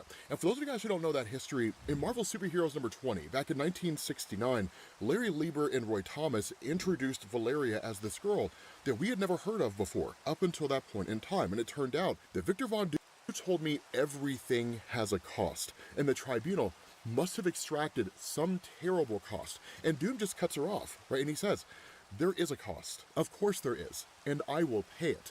And Valeria just kind of says, you've lost the mantle of Sorcerer Supreme. I can see that, but there's got to be more. Like, please, Uncle Doom, tell me what this costs. And Doom doesn't answer her, and he just says, your soul will go back where it belongs, and your body will be restored. What it costs is irrelevant. You will return to Latveria, and Doom, only Doom, will deal with the consequences. And so at that point, he sends her back, and she just shows back up, right? This quite literally reappears here. And of course, the entirety of her family is ecstatic on what's going on here, on the fact that Valeria has literally been saved. And they're kind of flabbergasted over the fact that it's happened, right? They even ask the question, right? Like, how is this possible? And Valeria just says, right, he did what he promised he would do at the start of all of this. Like, he quite literally saved my life. And so at that point, you end up switching over to these various broadcasts that are kind of going on around the world. In the United States, in the midst of a reporter talking, we hear him say, the United States continues to feel the effects of Doom's shocking disappearance and apparent abdication of his global throne. Claiming victory, the world's heroes quickly move to presumably consolidate power. That in Australia, right, a reporter says, recorded message, Doom released a cure for vampirism, but regretted still greater miracles could only be achieved if he were again restored to power. Then of course, J. Jonah Jameson, like a Twitter user, has an opinion about everything, even if nobody asked for it, just says borders have been closed as world leaders claiming they were influenced by some form of Doom mind control try to unwind his influence. The Avengers, of course, have been silent as to whether this was actually, and then of course he gets cut off, so you never really find out what he says. But that's when you kind of get this aftermath from the Emperor Doom storyline. Those of you guys who are not familiar with that, which is also a phenomenal Doom story. It's very different from this. Dr. Doom took control of the world by basically amplifying the powers of the Purple Man, Zebediah Killgrave, and placing everyone under his influence. Of course, at the end of the story, Dr. Doom is quote-unquote defeated, for lack of a better word, but it's really more that he just gives up the throne. But on the flight back, the world is kind of descending back into madness and chaos, right? It's this idea that like border skirmishes are starting back up, right? Old rivalries are kicking back in shenanigan. And Hawkeye kind of asked the question, like, is the world really better off now that Doctor Doom is not in control? Yes, he was controlling everybody using the powers of the Purple Man, but for a time, Earth knew peace. And Captain America's just kind of like, something, freedom. And it's a really interesting way to end the story, because yes, Doctor Doom was a dictator, but you can make a credible argument that humanity couldn't and even refused to get it together. So Doctor Doom made them, and if left to their own devices, humanity will destroy itself, wage war against itself, because people are primitive and they just don't know any better. And so that's when you start going into these different arguments that people are making. And something that's really interesting here, right, not to sound cynical or anything, is that it's one of these circumstances where no one has the facts, but they've convinced themselves that they do. And so this one guy says that these heroes robbed the world of Doom. That's all. They couldn't stand that he was actually getting things done. They rejected the gift of Doom, but they had no right to do that for us. They had absolutely no right. They can attack the man, but his ideas are out there and they're not going anywhere. And he might be the only person who's actually not treating a personal opinion as absolute fact, because another person says, United Latveria, the heroes saved us from that preening fool. We're free again, and we never needed Doom to tell us what to do. And I'll say this much, if any Latverian is stupid enough to cross my path, which of course he's not going to actually do anything,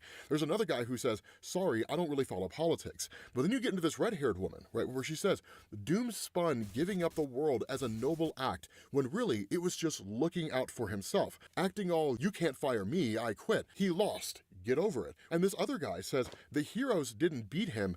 Doom gave up his world to save a single soul, his goddaughter. He's a real hero, the best of us, and he will come back to save us, and screw anybody who says otherwise. Which you guys understand why this guy's statement probably matters the most, because he's the only guy who actually knows what happened. Everybody else is just taking their opinion and just assuming that it's true. And so at that point, you switch over to the Fantastic Four, specifically to Reed Richards. And this is one of the dopest conversations in the comic, because at that point, when Doctor Doom reappears, right, a glowing green light behind Reed, Reed knows who it is.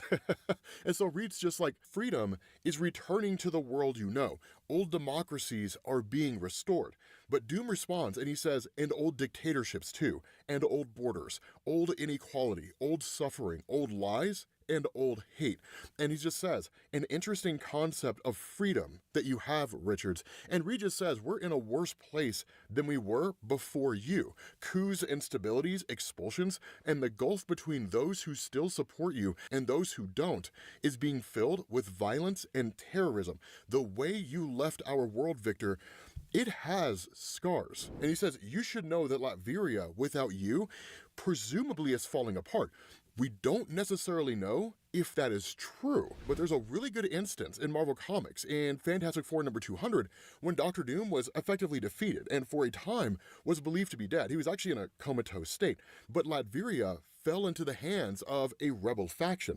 And when that happened, there were all these promises about the idea that, democracy would come and they would have votes and so on and so forth. But the entire country fell into a state of disarray. So much so that by the time Doom returned in Fantastic Four Annual number 15, he was incensed. He was pissed off about the fact that those running his country could not run it effectively. They had no clue what they were doing, and that the country had fallen into a state of disrepair, and the leader had just literally become tyrannical. And so Dr. Doom just kind of cuts Reed off, and he asks the question, tell me, are you enjoying it, the fruits of your labor? And Reed doesn't actually seem like he does. And he just says, I will say this, there was perhaps never another man more gifted and better suited to be a great and benevolent leader if he chose to be than Victor Von Doom. But instead of helping people, you helped yourself. You made fascism appealing, even attractive. You sold it to good people as a reasonable option, and it destroyed all it touched, including you, Victor. You sacrificed your own citizens to prop up a hollow promise of peace and prosperity. And when you were revealed, you demanded still more sacrifice, more suffering, just to keep yourself in power. And you have left our world a far worse place than you found it. Now, the philosophical nature of this discussion is incredible, and it is amazing, because while Reed Richards is right about the idea of Dr. Doom feeding on the life energy of his own people to keep himself in power and to basically heal and fix the rest of the world, there's classic utilitarianism, the needs of the many outweigh the needs of the few. I would also say this is a perfect example that illustrates how superheroes are sometimes the problem, because it's not so much what Reed Richards says, it's what he doesn't say. Because at no point in this great big huge monologue does he ever say, and the people chose you. He never says that. He says, well, you sold it to them, right? You hoodwinked them, you tricked them, you manipulated them. No. Human beings have sentience. We have the ability to understand and decipher the world around us. And we have the ability to make choices. We make those choices every day when we just kind of bend the knee to social media algorithms. And they made those choices every single day when they chose Dr. Doom, when they never rejected him, despite knowing his history, knowing what he was capable of, knowing the things that he had done. When he had come to them and he had said, I will make the world a better place. All you have to do is bend the knee to me. They chose to do that. No one had a gun to their heads. It's not like he conquered the world through force. And so it was one of these funny things because it kind of, I think in a lot of ways illustrates the fact that superheroes oftentimes don't do what is probably the most important thing for a superhero to do. Hold the common man's feet to the fire and say, hey, we are here to help you. But understand, there are also consequences for your actions. Do not trick yourself into thinking that there are not. So I think it's a really interesting philosophical concept when it comes to how Reed operates as a hero versus villains and someone like Doom. And so what's cool here is that Doom says, no, I have realized the dreams of Sargon and of Alexander and Augustus and Osman in ways they never could. My only fault was to take over a world that had you and your ilk in it. I've learned that any plan for world liberation, and Reed corrects him, right, domination, and he says, liberation, the people chose me, right, is destined to fail unless the initial step of this plan is to destroy you self-proclaimed heroes first. Thus, I have not lost. I have merely postponed. So even in defeat, this guy just cannot admit it. Let it never be said that Dr. Doom's ego is the most powerful thing he has running. And where Reed initially thinks that he's here to like taunt him and just be like, and don't worry, Reed, like I have another scheme up my sleeve, that Doom says no, right? I did not come to discuss philosophy. I came to make a demand of you. And Reed just says the answer is no. And Doom says it was not a request. Richards, I am dying. And Reed just says, like, I will not save you, Victor, right? What you've done, I don't know how to forgive it. I will not save you, and I need you to understand that. Because Reed has done that over the years, right? Reed has been instrumental in saving Dr. Doom's life in a variety of different ways. A perfect example of this is during the encounter with the Beyonder in Secret Wars 2, which coincidentally enough is actually how John Byrne wrapped up the whole like continuity issue regarding how Dr. Doom could have feasibly been dead in Fantastic Four 259 and 260 and then suddenly appeared in Secret Wars. He was plucked out of time.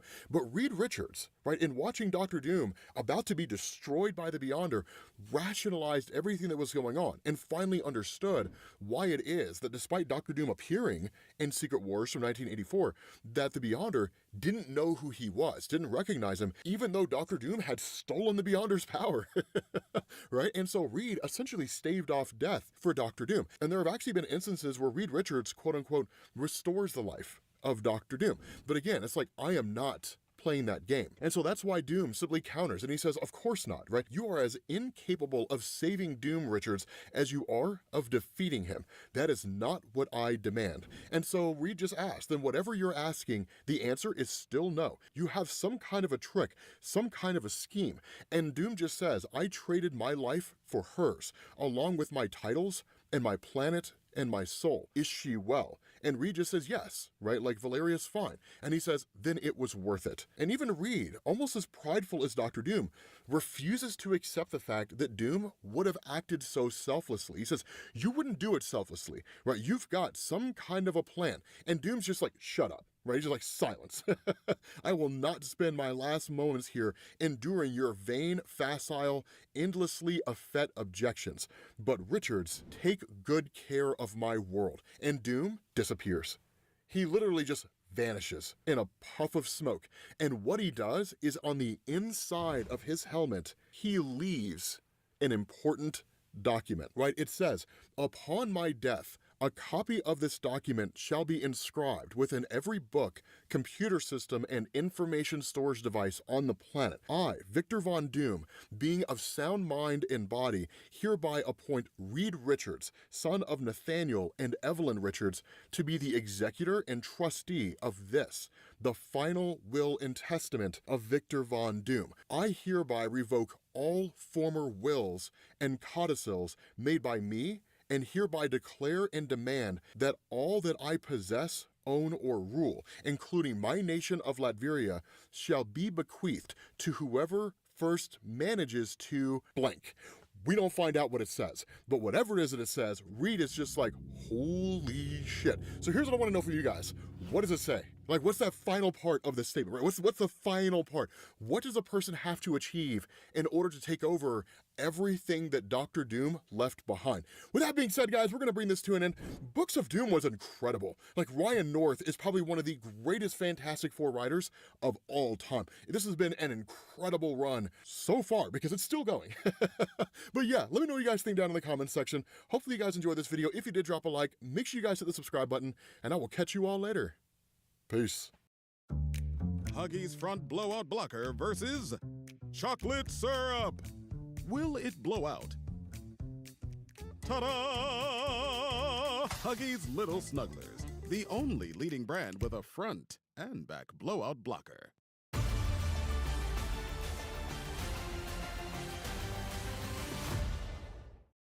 What's going on, guys? This is Rob, and we are back with Absolute Superman. And I cannot wait until Absolute Superman fights the OG Superman in DCKO. Like, I cannot wait until that fight comes around. So, what this does is this picks up in the aftermath of the last video that we did, which was basically Lazarus Corp invading Smallville. And they take no prisoners and no quarter. It's pretty extreme. So this opens up 6 weeks ago, which is when it all starts. We're literally doing a 6-week time skip. And Lois Lane is the one giving us this monologue. She says, Lazarus rolled its tanks down the main street, past the empty storefronts, the 90-year-old feed store, and the Smallville Guild of Quilters. Attack helicopters swarmed like flies at the state fairgrounds, toppling the year's prize butter sculpture of Amelia Earnhardt, a beloved Kansas native and my own personal idol since I was 5.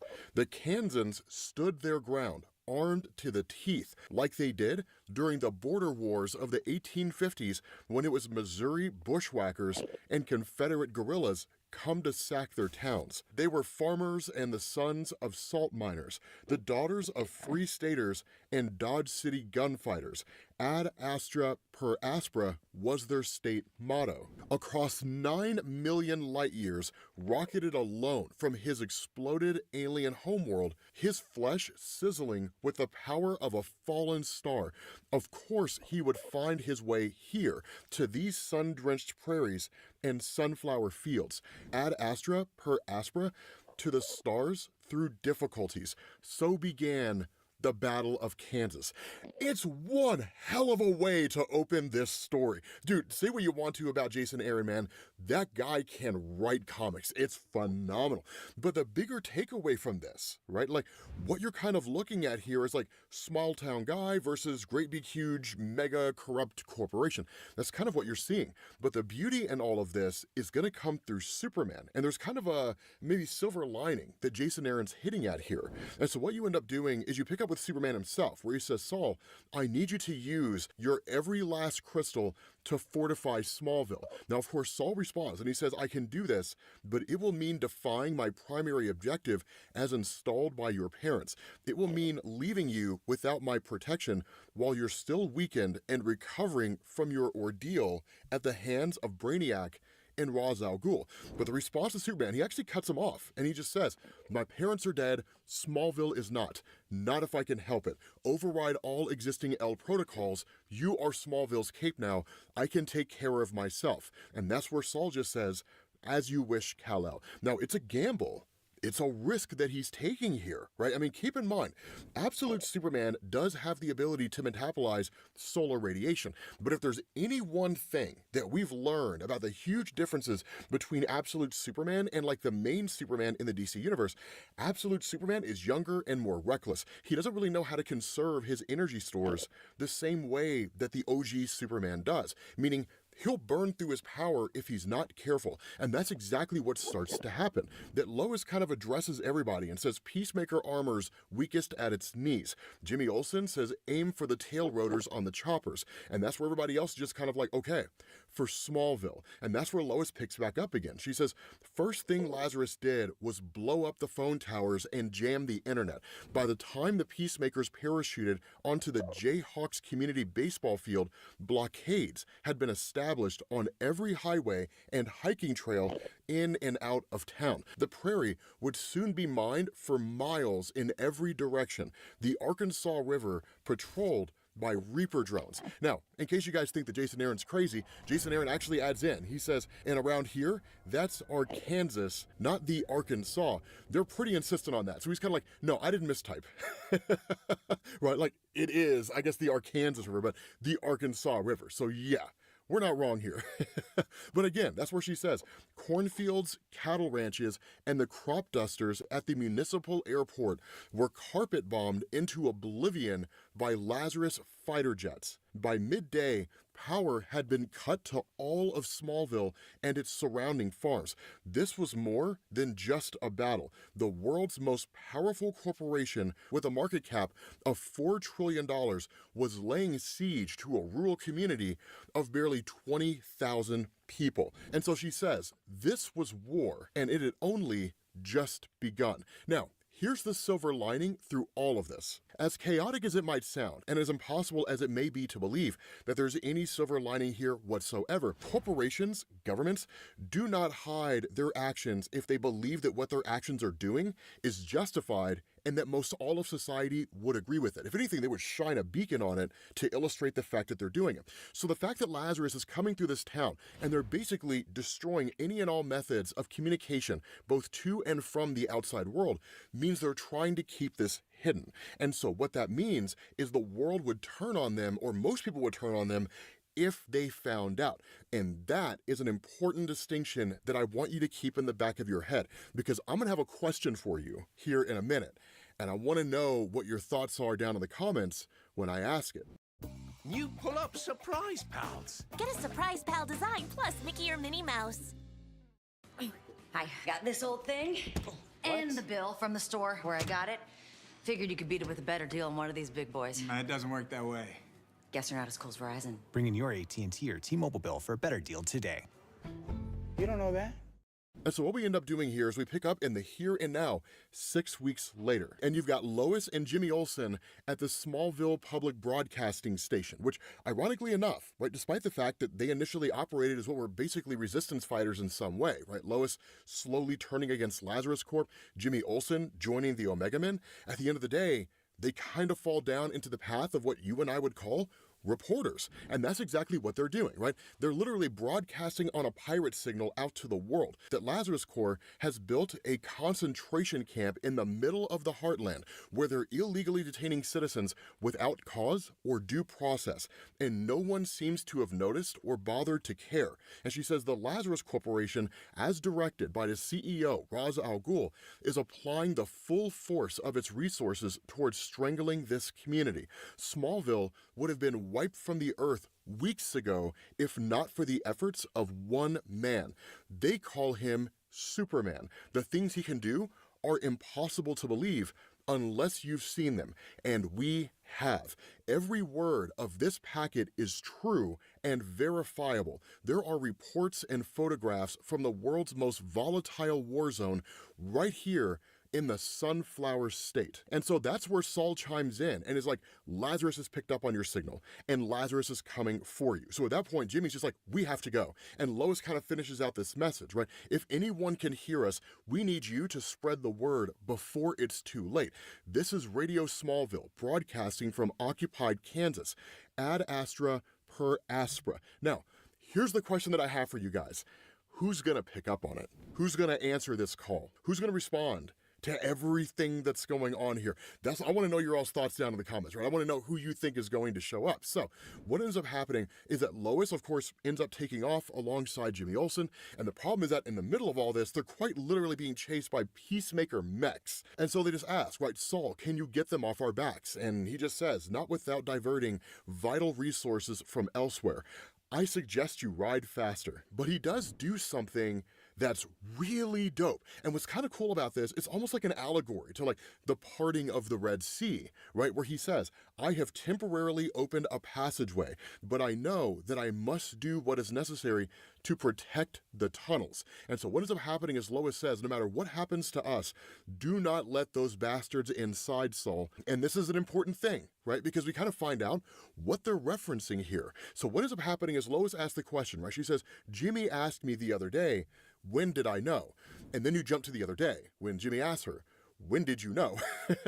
And it's kind of funny because he's actually talking about a little bit of his own past. And he says, before this, Miss Lane, would you believe I was the world's worst photographer? Which anybody who knows anything about Jimmy Olsen in the main DC universe will tell you, he's arguably one of the best photographers in the world, in the main DC universe. But he continues on. He says, my own mom used to call me Jimmy Three Thumbs. First time in my life that I ever took a decent photo was on one particular night. But Lois kind of cuts him off. And she was like, right, yeah, great. Look, Olsen, I got a story here to write. We don't have time to go down memory lane. We don't have time to talk about how your life used to be. And the here and now, we got to talk about what's happening at this moment. And she said,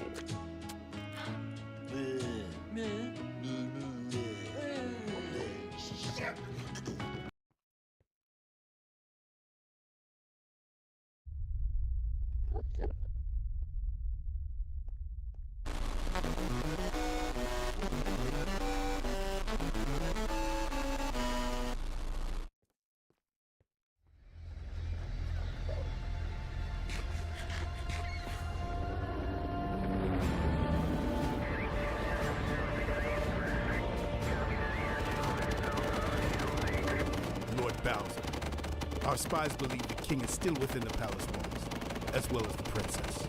And what of her bodyguard? We have a score to settle. Leave him to me. Very well. Let the invasion begin. Command, we have a riddle. Secure the roof. Go, go, go, go. Don't watch the place. First off the here. Grenade! Move out. Clear. East wing, secure. Guard is down. They're somewhere here. Smoke them out. It's Bravo team. Something doesn't feel right here. There should be more. Guys, what if it's a trap? Don't you think everything's a trap? Oh shit, it's code. Take him out!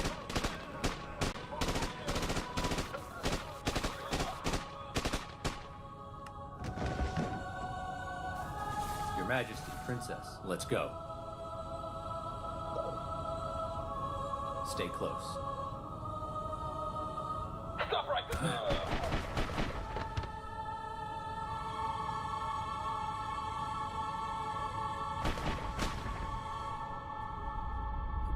Wait, don't shoot, don't shoot! Your Majesty, we're completely surrounded. I don't see another option but surrender. Toad, is there another escape route? There's a ventilation pipe at the end of the maintenance hall, but it's too small for a man to fit through. No. Princess, I need you to go with Toad now. No. Dad, I'm not gonna leave you. My beautiful daughter. Sometimes a princess has to do what is right for her kingdom, as does a king. This has been in our family for generations. As long as you wear it, I will be with you,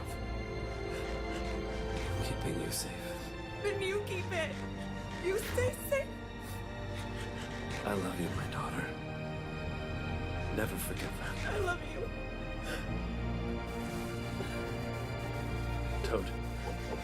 Your Majesty, it's been my greatest honor to serve you. Princess, we need to go. Come on. Princess, let's go. Run! Your orders, sire. We know what Bowser does with prisoners. We won't be giving him any.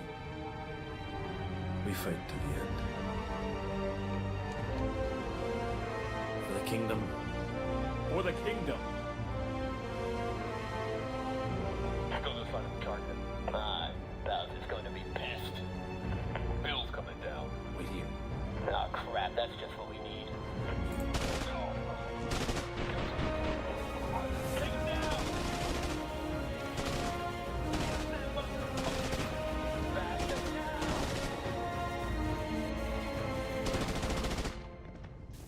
Tell me where the girl is and I might let you live. Okay, you can go. Princess, come on. I have an idea.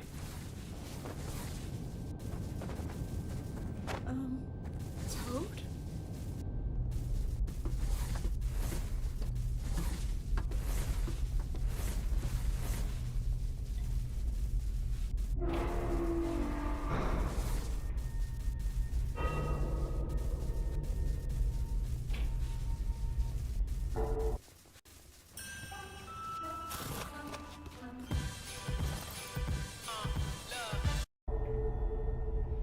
All right, off you go, Princess.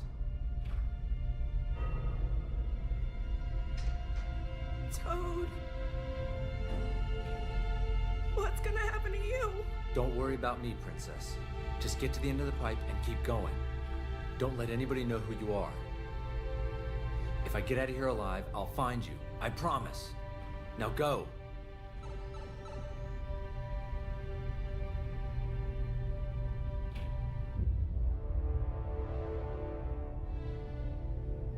Bill? Toad. Now there won't be any question of who's the fastest gun in the Mushroom Kingdom. There never was.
You never did know when to quit, Toad. Not so fast.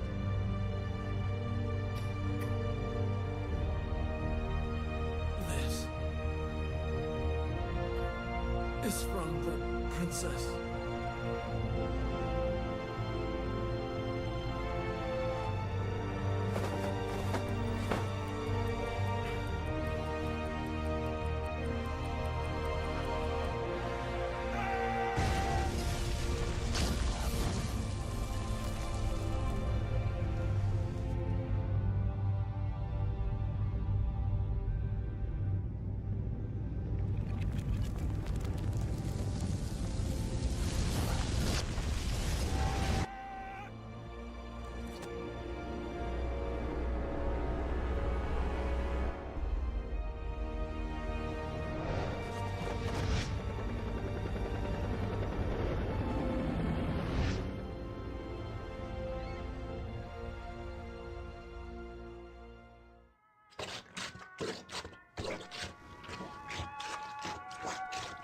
forces are setting up checkpoints in Mushroom City as troops gather at the border.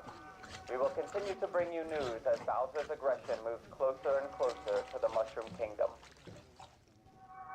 This war is bad for business.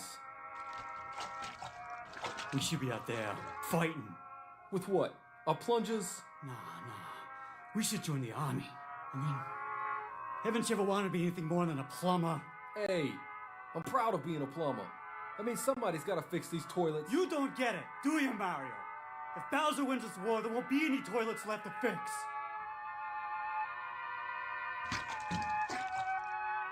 Look, there ain't nothing wrong with being plumbers. This is our chance to be heroes.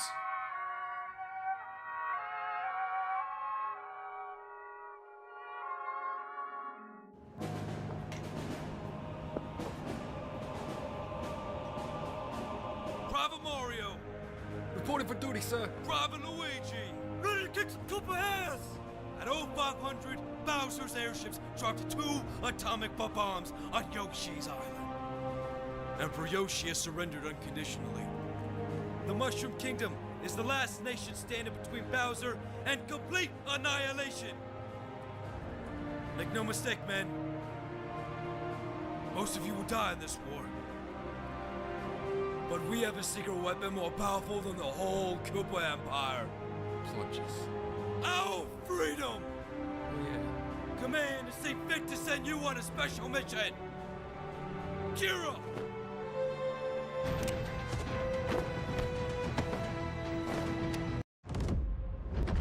I've marshaled a new Imperium to snuff out the light.